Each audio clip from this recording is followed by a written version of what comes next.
বন্ধুরা, নাক দিয়ে স্প্যাগেটি খাওয়া কি সম্ভব? ঠিক এই অসম্ভব বাজি ধরেই নোবিতা শুরু করেছিল তার জীবনের সবচেয়ে বড় অভিযান। ডোরেমনের জাদুকরি ম্যাপে খুঁজে পায় এমন এক দ্বীপ যেখানে মাটির নিচে সোনা নয়, বরং লুকিয়ে আছে পৃথিবীর ধ্বংসের এক নীল নকশা। একদিকে আধুনিক জলদস্যুদের আক্রমণ, অন্যদিকে সিজুকার মতো হুবহু দেখতে এক রহস্যময়ী মেয়ে। সব মিলিয়ে আজকের গল্পটি হতে যাচ্ছে রহস্য আর উত্তেজনায় ভরপুর। চলুন দেখি নোবিতা কি পারবে এই জাদুকরী দ্বীপের রহস্য ভেদ করে সিজুকাকে ফিরিয়ে আনতে। শুরু করা যাক আজকের মুভির এক্সপ্লেনেশন, ট্রেজার আইল্যান্ডের গোপন রহস্য। মুভিটি শুরু হয় নোবিতার পড়ার টেবিল থেকে। সে ট্রেজার আইল্যান্ড বইটিতে মগ্ন ছিল। বইটির গল্প তাকে এতটাই প্রভাবিত করে যে সে ডোরেমনকে এসে বলে, আমিও গুপ্তধন খুঁজতে সমুদ্রে যেতে চাই। ডোরেমন তাকে বোঝানোর চেষ্টা করে যে এখনকার যুগে কোনো ম্যাপ ছাড়াই সব দ্বীপ আবিষ্কৃত হয়ে গেছে, তাই গুপ্তধন পাওয়া অসম্ভব। এতে নোবিতা রেগে যায় এবং বড় গলায় চ্যালেঞ্জ করে বসে যে সে যদি গুপ্তধন খুঁজে না পায় তবে সে তার নাক দিয়ে স্প্যাগেটি খাবে। এই ইমোশনাল চাপের মুখে ডোরেমন তার ট্রেজার ম্যাপ গ্যাজেটটি বের করে। এটি দিয়ে সমুদ্রের আনাচে কানাচে লুকোনো সব দ্বীপ খোঁজা শুরু হয়। ম্যাপটি সার্চ করতে করতে হঠাৎ প্রশান্ত মহাসাগরের মাঝে একটি বিন্দু খুঁজে পায় যা সাধারণত মানচিত্রে নেই। এটি সেই রহস্যময় দ্বীপ। নোবিতা এই দ্বীপের খবর জিয়ান, সুনিও এবং সিজুকাকে দেয়। সুনিও তার নিজের বিলাসবহুল জাহাজের গল্প করে নোবিতাকে ছোট করার চেষ্টা করে, কিন্তু ডোরেমন তার পকেট থেকে এক বিশাল এবং আধুনিক জাহাজ বের করে, যা দেখে জিয়ান, সুনিও অবাক হয়ে যায়। ডোরেমন ক্যাপ্টেন হেড পরে জাহাজের কমান্ড দেয়। তারা সবাই মিলে জাহাজে করে সমুদ্রের মাঝখানে সেই দ্বীপের উদ্দেশ্যে যাত্রা শুরু করে। পথে তারা সমুদ্রের নীল জলরাশি আর মাছের খেলা উপভোগ করে। সিজুকা জাহাজের কিচেনে সবার জন্য নাস্তা তৈরির দায়িত্ব নেয়।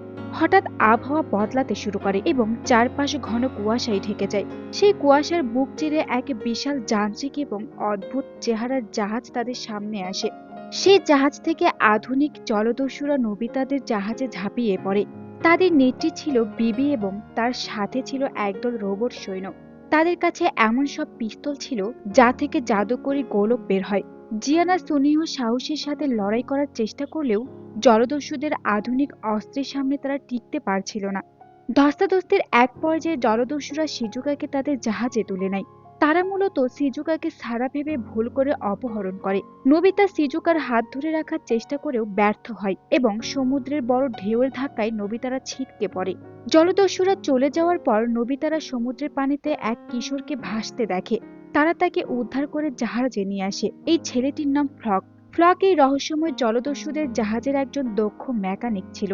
ফ্লকের সাথে একটি ছোট্ট মেকানিক্যাল তোতা পাখিও ছিল যার নাম কুইজ। কুইজ কথা বলার চেয়ে ধাঁধা জিজ্ঞেস করতে বেশি পছন্দ করে।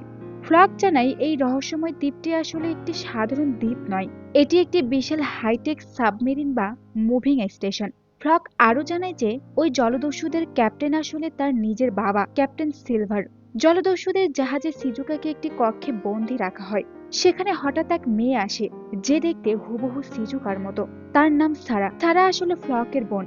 সারা সিজুকাকে জানায় যে তাদের বাবা আগে খুব ভালো একজন বিজ্ঞানী ছিলেন এবং মানুষকে ভালোবাসতেন, কিন্তু তাদের মা মারা যাওয়ার পর থেকে তিনি অদ্ভুত হয়ে গেছেন। তিনি মনে করেন পৃথিবী ধ্বংস হয়ে যাবে, তাই তিনি পৃথিবীর সমস্ত এনার্জি চুরি করে একটি মহাকাশ যান বানিয়ে অন্য গ্রহে চলে যেতে চান। সারা সিজুকাকে সাহায্য করার প্রতিশ্রুতি দেয় এবং তাকে লুকানোর জন্য একটি গোপন জায়গায় নিয়ে যায়। ক্যাপ্টেন সিলভার তার ল্যাবরেটরিতে বসে পৃথিবীর কর বা কেন্দ্রবিন্দু থেকে শক্তি শুষে নেওয়ার প্রতিক্রিয়া শুরু করেন। ফ্লক নোবিতাকে বুঝিয়ে বলে যে যদি এই শক্তি পুরোপুরি শুষে নেওয়া হয় তবে পৃথিবীর ভারসাম্য নষ্ট হয়ে যাবে এবং এক বিশাল বিস্ফোরণে মানবজাতি ধ্বংস হয়ে যাবে। ক্যাপ্টেন সিলভার এটাকে দেখছেন পৃথিবীকে বাঁচানোর উপায় হিসেবে, কারণ তার মতে মানুষ নিজেই নিজের পৃথিবীকে নষ্ট করছে। ডোরেমন বুঝতে পারে তাদের হাতে সময় খুব কম। তারা ফ্লকের দেওয়া ম্যাপ অনুযায়ী সেই মুভিং স্টেশনের ভেতরে প্রবেশ করার পরিকল্পনা করে। নোবিতা, ডোরেমন, জিয়ান, সুনিও এবং ফ্লক মিলে সেই বিশাল যান্ত্রিক স্টেশনে ঢুকে পড়ে। সেখানে রোবট সৈন্যরা তাদের পথ আটকায়। জিয়ান আর সুনিও তাদের ফিজিক্যাল পাওয়ার দিয়ে রোবটের সাথে লড়াই করে। ফ্লক একটি কন্ট্রোল প্যানেলের সামনে গিয়ে হ্যাক করার চেষ্টা করে যাতে এনার্জি শুষে নেওয়া বন্ধ হয়। ক্যাপ্টেন সিলভারের মুখোমুখি হয় নোবিতা ও ডোরেমন। ডোরেমন তার পকেট থেকে বিগ লাইট ব্যবহার করে তাদের জাহাজকে বড় করার চেষ্টা করে, কিন্তু পরিস্থিতির চাপে তারা বিপদে পড়ে। নোবিতা তার সাহসিকতা দেখিয়ে ক্যাপ্টেন সিলভারকে বোঝানোর চেষ্টা করে যে তার এই পরিকল্পনা ভুল। যান্ত্রিক দ্বীপের মূল নিয়ন্ত্রণ কক্ষে যখন প্রচন্ড কম্পন শুরু হয়, তখন নোবিতা আর ডোরেমন ক্যাপ্টেন সিলভারের মুখোমুখি দাঁড়ায়। ডোরেমন তার পকেট থেকে গ্যাজেট বের করার চেষ্টা করলেও পরিস্থিতির চাপে বারবার বাধা পাচ্ছিল। ক্যাপ্টেন সিলভার উন্মাদের মতো চিৎকার করে বলছিল, পৃথিবীর ধ্বংস অনিবার্য, আমি শুধু আমার সন্তানদের নিরাপদ ভবিষ্যতের দিকে নিয়ে যাচ্ছি। ঠিক সেই সময় নোবিতা সাহসের সাথে চিৎকার করে ওঠে। সে বলে, ভবিষ্যৎ পালিয়ে যাওয়ার জন্য নয়, ভবিষ্যৎ লড়াই করে গড়ার জন্য। নোবিতার এই দৃঢ়তা দেখে সিলভার কিছুটা থমকে যান। কন্ট্রোল রুমের দরজা ভেঙে ভেতরে প্রবেশ করে ফ্লক, সারা আর সিজুকা। সারা তার বাবার চোখের দিকে তাকিয়ে শান্ত গলায় বলে, বাবা, মা কি সত্যি আমাদের এই ধ্বংসস্তূপের ওপর দাঁড়িয়ে সুখী দেখতে চেয়েছিলেন? ফ্লক তার বাবার তৈরি করা জটিল সিস্টেমের সামনে দাঁড়িয়ে নিজের মেকানিক্যাল জ্ঞান ব্যবহার করে এনার্জি চুরির প্রতিক্রিয়াটি রিভার্স করে দেয়। সে তার বাবাকে মনে করিয়ে দেয় যে তাদের মা পৃথিবীকে ভালোবাসতেন এবং মানুষের উপরে বিশ্বাস রাখতেন। সন্তানের এই কথাগুলো সিলভারের পাথুরে মনে বড় ধরনের আঘাত করে। ক্যাপ্টেন সিলভার যখন দেখেন তার নিজের সন্তানরাই পৃথিবীর মানুষের জীবন ভিক্ষা চাচ্ছে, তখন তিনি কান্নায় ভেঙে পড়েন। তিনি বুঝতে পারেন যে শোক তাকে অন্ধ করে দিয়েছিল। তিনি নিজের হাতে এনার্জি করটি বন্ধ করার কমান্ড দেয়। মহাকাশ যানটি যেটা পৃথিবীকে ছেড়ে যেতে প্রস্তুত ছিল, সেটি আবার স্থিতিশীল হয়ে সমুদ্রে নেমে আসে। ডোরেমন তার বিগ লাইট দিয়ে একটি বিশাল গম্বুজকে কুঞ্চিত করে বিপদ পুরোপুরি দূর করে দেয়। পৃথিবী এক মহাপ্রলয় থেকে রক্ষা পায়। বিপদ কেটে যাওয়ার পর যান্ত্রিক দ্বীপটি শান্ত হয়। ক্যাপ্টেন সিলভার তার দুই সন্তান ফ্লক আর সারাকে বুকে জড়িয়ে ধরেন এবং নিজের ভুলের জন্য ক্ষমা চান।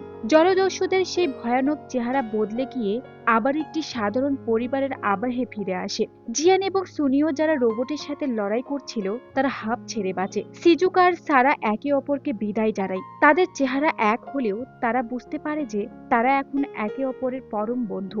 অবশেষে ডোরেমন তার গ্যাজেট দিয়ে তৈরি জাহাজটি আবার চালু করে। ফ্লক আর সারা তাদের বাবার সেই দ্বীপটি মেরামত করার জন্য থেকে যায়। নোবিতা সমুদ্রের দিগন্তের দিকে তাকিয়ে বলে, আমরা কি কোনো গুপ্তধন পেলাম না ডোরেমন? ডোরেমন হাসি মুখে উত্তর দেয়, হ্যাঁ নোবিতা, আমরা বন্ধুত্ব আর সাহসের সবচেয়ে বড় গুপ্তধনটি পেয়েছি। জাহাজটি ধীরে ধীরে জাপানের দিকে রওনা দেয় এবং নোবিতা তার সেই স্প্যাগেটি খাওয়ার বাজি থেকে বেঁচে গিয়ে এক তৃপ্তির হাসি দেয়। এভাবেই শেষ হয় নোবিতা ও ডোরেমনের রহস্যময় দ্বীপের রোমাঞ্চকর অভিযান। তো বন্ধুরা, এই ছিল আজকের রোমাঞ্চকর অ্যাডভেঞ্চার। নোবিতার সে জেদ আর ডোরেমনের সাহস শেষ পর্যন্ত পৃথিবীকে এক বড় বিপদ থেকে বাঁচিয়ে দিল। আসলে জীবনের আসল গুপ্তধন সোনা দানা নয়, বরং আমাদের পাশের প্রিয় মানুষগুলোই, যা এই মুভিটি আমাদের আরো একবার মনে করিয়ে দিল। আজকের এই রহস্যময় দ্বীপের গল্পটি আপনার কেমন লেগেছে তা অবশ্যই কমেন্টে জানান। ভিডিওটি ভালো লাগলে একটি লাইক দিন এবং আমাদের পরিবারের সদস্য হতে এখনই সাবস্ক্রাইব বাটনটি চেপে দিন। দেখা হচ্ছে পরের ভিডিওতে আরো দারুণ কোনো গল্পের সাথে। ততক্ষণ অব্দি ভালো থাকুন, সুস্থ থাকুন। আল্লাহ হাফিজ, টাটা।